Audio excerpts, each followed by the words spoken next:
यह कहानी है तीन दोस्तों की, बंसिर, कोबी और अरकद, जो एक साथ बड़े हुए, लेकिन उनमें से एक था जो अपनी मेहनत से अमीर बन गया।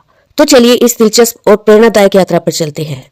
बेबीलोन का शहर, जहां एक समय सोने और संपत्ति की कोई कमी नहीं थी, वहीं एक रथ बनाने वाला बंसिर अपने जीवन से हताश बैठा था, जो बेबीलोन के ऐश्वर्यपूर्ण शहर में एक अच्छे जीवन की आशा में अपने बिजनेस में लगा हुआ था। लेकिन दुख की बात यह थी कि उसकी मेहनत कभी फल नहीं लाई।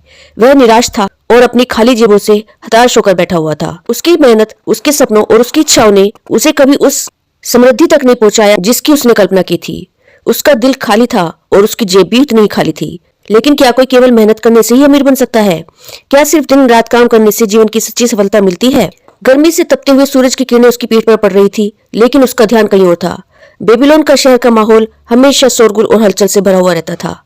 महल की दीवारें और मंदिर की मीनारें चमक रही थी, लेकिन बंसिर के दिल में कुछ